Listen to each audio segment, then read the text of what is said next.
Trump taking to Truth Social, responding, crooked Joe Biden just announced that he's willing to debate. Everyone knows he doesn't really mean it, but in case he does, I say anywhere, anytime, any place, an old expression used by fighters. I suggest Monday evening, Tuesday evening, or Wednesday evening at my rally in Michigan, a state that he is in the process of destroying with his EV mandate. All right, so that's what he said. He's willing to do it anytime, any place. The big question, though, it ultimately gets to this. Will Biden take the stage against former President Trump or accept his invitation?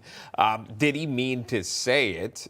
Was it a slip? Let's bring in Michael Whatley. He's the chairman of the RNC, joining us now. Michael, were you surprised Biden went on Howard Stern?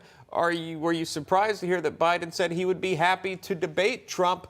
Did he mean to say that?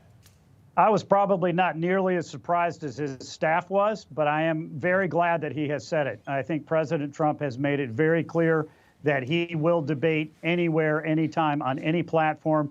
And I think it's so important for the American voters to see the contrast between these two men and have a contrast about the 4 years under Donald Trump and the 4 years that we're living through right now under Joe Biden.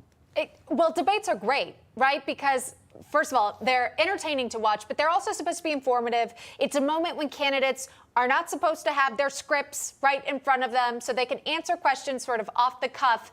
It lets us know, the American people know where they stand on a number of issues. They're really important, and they're just so standard when it comes to the presidential process, the process when it comes to the election cycle, which makes me curious, Michael, about the future of RNC debates even. We know the former chairwoman of the RNC, Ronna McDaniel, had been hired by NBC, and then she was kicked out and fired following internal backlash.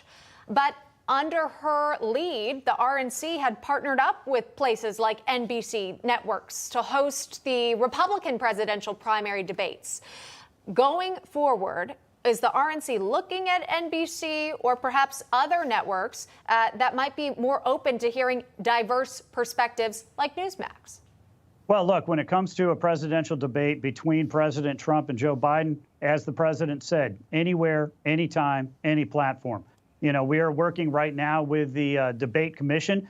They have proposed 3 different debates. The biggest issue we have there is those 3 proposed debates are actually after voting has already started. We need to have these debates, these conversations, before the American people go vote. We know half the voters are going to be voting before Election Day, so let's make sure that all of those voters are informed by the debate. So, yeah, the president's very serious because he understands how important it is for us to be able to show the contrast between his record and Joe Biden's record. I want to ask you a little bit about how much you follow what's happening within Congress. There has been this potential motion to vacate Speaker Mike Johnson by Congresswoman Marjorie Taylor Greene and others. We've recently come in this morning where Minority Leader Hakeem Jeffries and the Democrat Party said if indeed this does get brought forward, they would come in to save Speaker Johnson from vacating that or from being ousted from his position. And then Marjorie Taylor Greene, the congresswoman from Georgia, came out and even said that, called him a Democrat speaker, and went on to say that she still wants to move forward to get people on the record. But my point is this.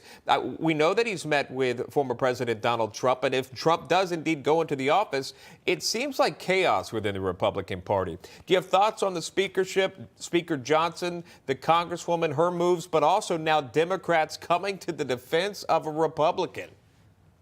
Look, we need to expand our majority in the House. We need to have a working majority in the House, and we're only going to be able to get that done in this election cycle if we are absolutely unified. Nobody has any interest in President Trump being served with an impeachment on day one by a Democratic Congress. We're in a great position because of the issue sets that are out there. You look at the districts all across the country where we have narrow elections. We know where those are going to be.